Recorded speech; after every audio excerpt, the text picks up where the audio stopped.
It's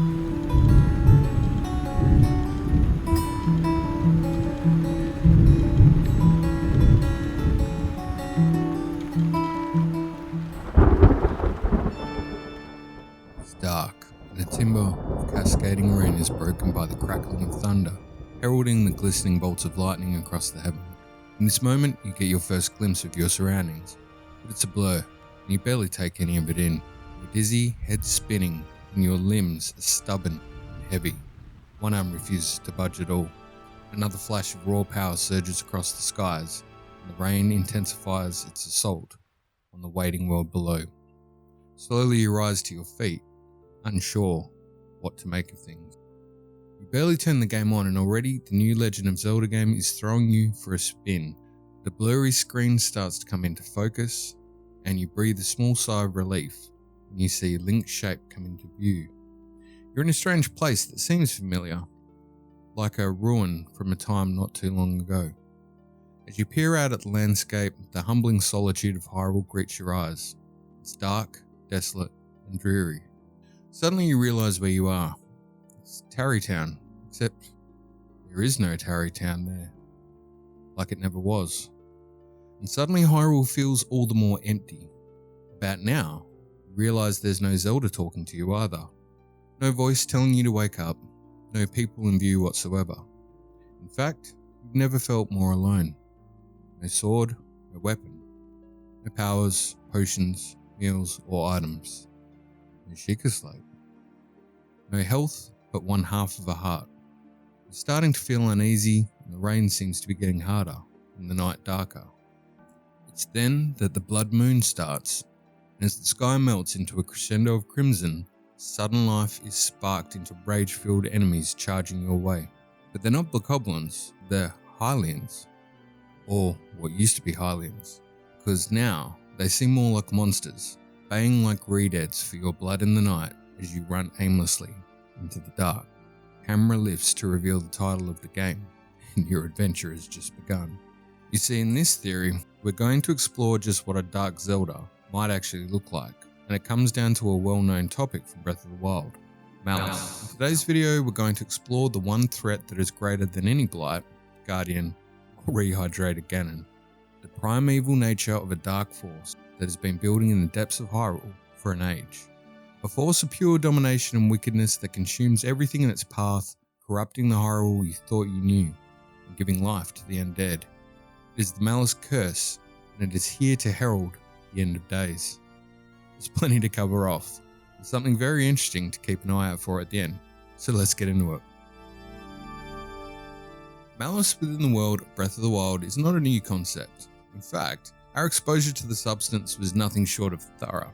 It coalesced in pools around labyrinths and structures of importance like Akala's Citadel and the Colosseum. Its scoopy mass impeded our ascension of Sheikah Towers, and the entirety of Castletown ruins and the palace was smothered in its formless malevolence. It provided the eerie cherry glow of guardians and their laser attacks, formed hideous mini-boss encounters like the Blights, corrupting the divine beasts, and it even masqueraded as the final boss of the game, the Calamity Ganon itself. Since the reveal trailer of the sequel in 2017, however, fans finally received confirmation of a strongly held theory that this version of Ganon was not the true boss fight we expected. No Master Sword was required to beat this Ganon, leading many to believe something more sinister was at play, and to their credit, they were 100% correct.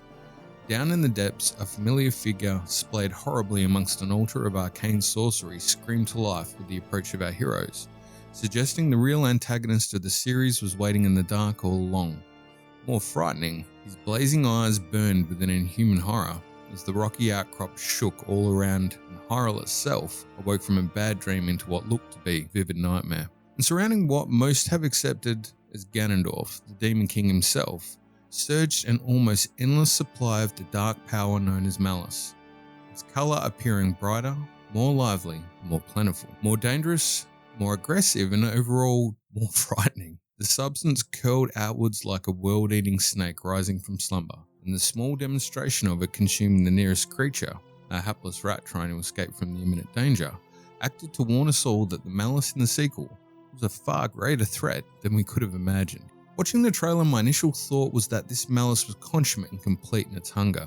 It washed over the trail like a plague of biblical proportions, making me wonder what would happen when it got outside and out into the lush world of Hyrule. It could consume the green hills, the trees, the landscape itself, from Silent Princess to deer and wildlife of all sizes, but why would it stop there? It could consume travellers, horses, villages, even townships as a whole. And what would be left in its wake? Based off what we've encountered to date in how Malice corrupts all it comes into contact with, I could only imagine it to be the stuff of nightmares. Post-reveal though, most seem focused on Ganondorf himself, and the attention shifted to the familiar, fan-favourite enemy, and what his inclusion in the sequel could mean. But I haven't been able to shake the feeling that whatever Ganondorf himself might bring to the sequel, the terrible power on display was the Malice, and it had the potential to lead the darkest narrative we've seen to date. You see, Malice made its first appearance, chronologically speaking, in the origin story of Skyward Sword. Down in the depths of the ancient cistern, an almost purple forebear to Malice adorned the underbelly of the Buddhist-inspired temple, culminating in a scene attributed to an ancient tale called the Spider's Thread. Now, I won't cover it off here, it's been well documented by others, but the key takeout of this dungeon was the feature of Malice in a liquid concentrated form, in a dungeon designed as a receptacle which appeared to filter this material from the waters of purity that flowed out to the upper levels. Not only was it hidden down in the depths, but enemies known as cursed bokoblins could also be found here that had the potential to drop an item called an evil crystal, which is described as pure crystallized monster Malice. Fee's description of cursed bokoblins is explicit. It's somewhat hilarious. This horrifying bokoblin reanimates after death. Analysis indicates it fears pure, shiny items and will startle at the sight of a sacred shield. It is able to reanimate purely through its hatred of this world and its attachment to outlandish underpants. You forgive me for putting this in more simple terms. Cursed bokoblins act and appear somewhat like the Walking Dead. If Malice could be described as a force in the Zelda world, then Skyward Sword offers up its counter in gratitude crystals, an item that can be earned by performing good deeds and helping others, culminating in their appreciation forming a similar crystalline structure of their thanks and goodwill. Malice and gratitude acting as the yin and yang of the same energy, force. Don't get me wrong, I'm not talking Star Wars here, but force exists as an energy in Zelda lore. Timeline-wise, the period surrounding the Minish Cap and Four Swords is known as the Force Era. Makes you wonder about that Minish Cap concept art now, doesn't it? Back on topic though, discussions have centered around what Malice actually is. It can be liquid, solid or crystalline, almost like flames on enemies or like a fuel for technology. The answer lies simply in that it is an interconnecting energy of the universe. When harnessed in a positive sense, force can be associated with light energy, such as the ancient energy used by the Sheikah, or the magical energy found in rupees and the mystical power that harnesses the life abundant in Hyrule. But when corrupted by darkness, ill feeling, hatred or evil, this force becomes Malice. Don't get me wrong, it might be an oversimplification of a topic far more nuanced than I'm willing to discuss in this video, but for the sake of the greater theory at hand, simple terms will be more than sufficient.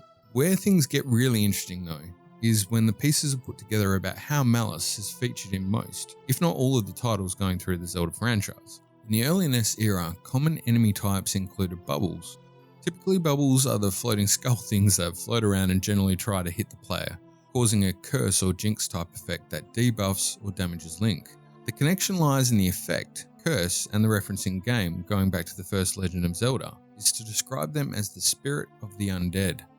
In many of the titles, the death of an enemy results in an animation whereby the physical body disappears into a plume of crimson ether, not unlike a cloud of Malice. Although the colour can sometimes vary, the ethereal glow surrounding enemies, and even Ganondorf himself in Twilight Princess, either refer directly to or hint towards Malice being the central power at play. In the example of Ganon in Twilight Princess, in-game text describes, by some divine prank, he too had been blessed with the chosen power of the gods.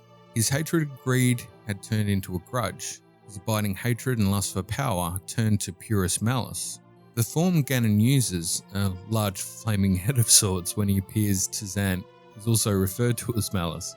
Time and time again, Ganon and his ulterior form, Dark Beast Ganon, are referred to as hatred and malice incarnate. This pattern of language features in other titles throughout the games, providing a context of sorts for the forces of evil and sorcery rife throughout the series, and more specifically, for members of the Demon Tribe.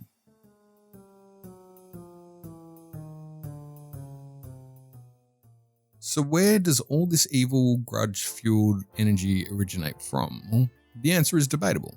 Malice could simply be an absolute force of nature, or it may be personified in the original Demon King featured in Skyward Sword, the deity known as Demise.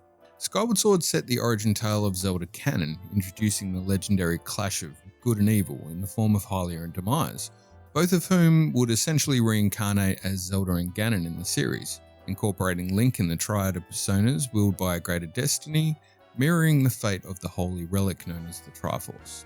Now, I won't go in depth as to events of the game, as most likely you know it all by now anyway, and if not, consider this a great opportunity to check it out. It's an awesome story.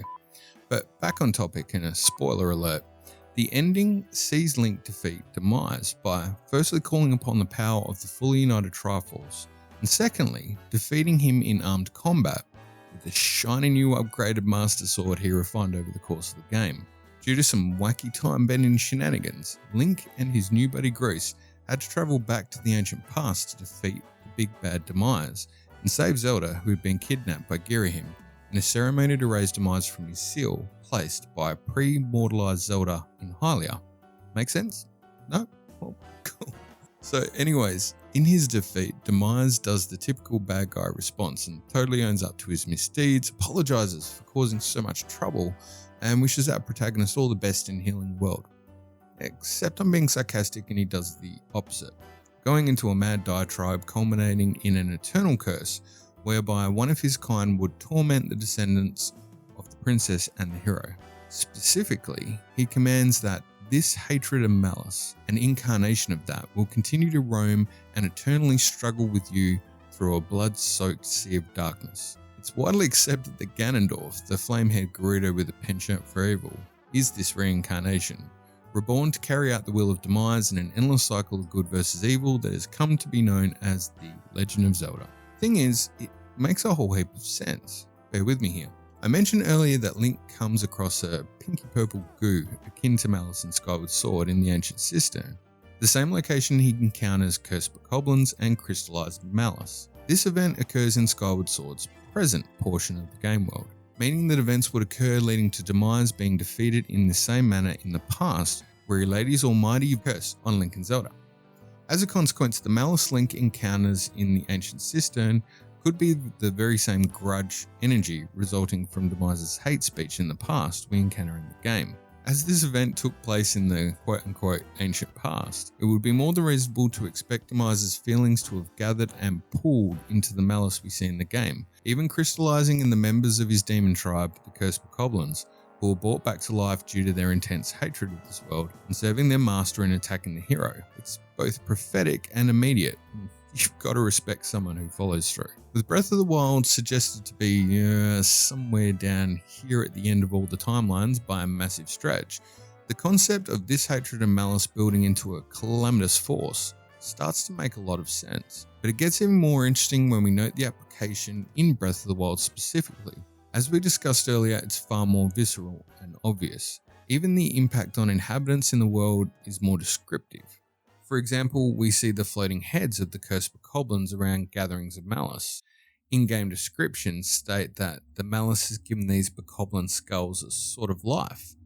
Devoid of any intelligence the bokoblin it once belonged to may have had, these pitiful things now exist only to attack anything that gets too close. Similar descriptions can be found for both the cursed moblin and cursed Lazelfos, uniting the way that Malice interacts with those enemies throughout the title.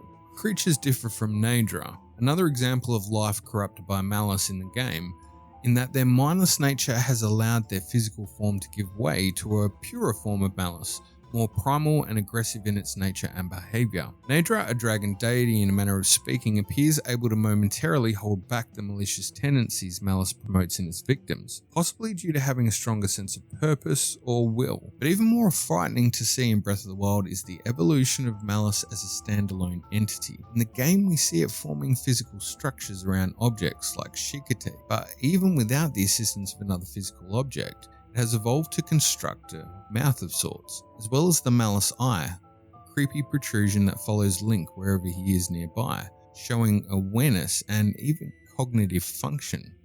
Ladies and gentlemen, at this stage of the game, Malice has grown from more than a pile of goo into a power capable of evolution, function, form, and cognition. Whilst it can be argued that what we see here is simply an extension of Mummy Ganon down in the depths of Hyrule, I'm inclined to say that although they definitely share a relationship of sorts, albeit more symbiotic to me, the Malice appears perfectly capable on its own accord. If you think I'm stretching with that assertion, then I direct your attention to perhaps the largest in-game stimulus response mechanic we've seen in a Zelda game outside of Majora's Mask, that being the Blood Moon. The Blood Moon is described as Ganon's power rising to its peak, allowing slain monsters to return to flesh. The thing is, that description comes directly from Zelda, who also thought the entity she was facing was Ganon, which it clearly was not. Zelda was in a 100-year struggle with primarily Malice, and that same malevolent force is overarching the heavens and harnessing the power of the moon to bring every slain member of the demon clan back to life in one foul swoop. Finish him! Now, if you let that sink in and then realize that the version of Malice we're familiar with in Breath of the Wild appears to be the kinder, friendlier younger cousin of Plagueis the Doomslayer Malice we see in the sequel, you'd be right about where I am now, wondering just how bad the Malice Blitzkrieg of Hyrule is going to devastate the world we know, and what that might mean for gameplay and mechanics.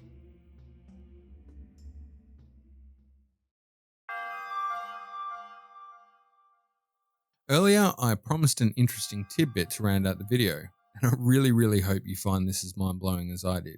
So when researching the topic, you'll read plenty of translations from Japanese text, much of which refers to Demise's curse and Malice as Onen and Jaki, aspects reflecting the grudge and evil energy we covered earlier in this video. Well, it's a little more to be fair, and delves into concepts of Japanese mythology and a rich mix of spiritual influences from traditions like Shintoism and Buddhism. Many of these dark spirits form this negative energy from tragic circumstances in life that they carry into death, with the grudge like malice and hatred feeding their connection with the living and pronounced in haunting interactions. But where they differ from traditional Western mythos is how such spirits may find resolution and ultimately come to a sense of peace. It riffs off the idea of energy we talked about earlier, and that it all stems from a universal truth, and that one can shift one way or the other, but ultimately return to a balanced state. As such, Onin might not necessarily be bad, but do bad things due to a mistreatment that could later be rectified. Applying this concept to Zelda and Breath of the Wild too, it could be argued that a redemption arc could be on the cards for Ganondorf,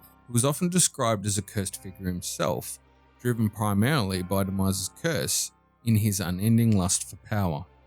But I found another tale in Japanese lore that I think speaks volumes and lends to the scenario we've been discussing almost perfectly. I'm referring to a being of Japanese mythology known as Amatsu Mikabushi, otherwise known as the Dread Star of Heaven, God of Evil, and of the Stars. Mikabushi is a mysterious character with scarce details to be found in ancient texts, but essentially is not a god in the typical way, but more so a dark force that existed before the creation of the universe, a fragment of the primordial chaos that existed before creation. Hidden in the dark recess of oblivion, Mikabushi feeds off human emotions and destruction. For example, obsession and jealousy can result from initial feelings of love, a result of Mikabushi's dark influence perhaps. More so, it's said that certain creatures are connected to Mikabushi similar to the way that we see the demon tribe following Demise, and later Ganon, a slave relationship to power. Quoting an article from the Comic Vault, Mikabushi's status as a force of nature can be linked to how kami are perceived. Worshippers believe the essence of kami needs no explanation because they are one with the world.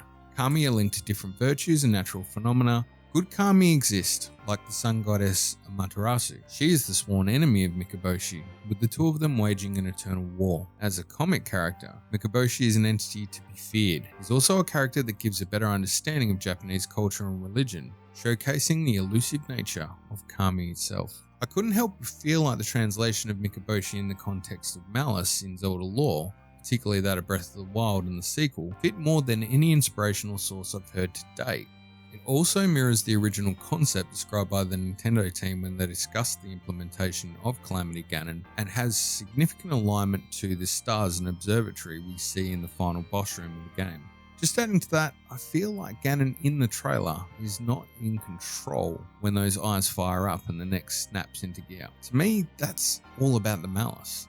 What I mean by that is Ganon, or whatever vestige of him that remained prior to this event, is long gone, and all that's left is pure malice. There's no Ganondorf behind the wheel, so to speak, leaving a creature of pure malevolence being unleashed into the world of Hyrule. That's just my opinion, of course, and I'd love to know what your thoughts are in the comments. Wrapping it up, there is tough.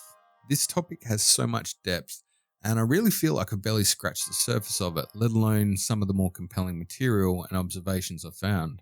But I'm trying super hard to get more content to you more regularly. And trust me, there is more theories getting penciled in the time that it takes to make the videos, so there's plenty more to come. I'm really interested to hear your thoughts on Malice, and this take in particular, maybe more as a standalone threat or byproduct of Demise and Ganon than attributed specifically to that individual. Power that is unpredictable, violent, visceral, and potentially game-changing when we finally get our hands on the sequel to this awesome title. It's always appreciated when you leave a like or a comment, and feel free to subscribe if you haven't already. I have to say a massive shout out to the supporters of the channel, in particular some of the tribe who continue to inspire and motivate with their awesomeness. Thank you so much, it means a lot. Plenty more coming, and we're very pleased to announce that Discord is live. If you'd like to come and hang out in a virtual space somewhere out in the net. Until next time, stay safe, don't play with any purple slime, and keep being amazing. See you next time here on GameSmiths.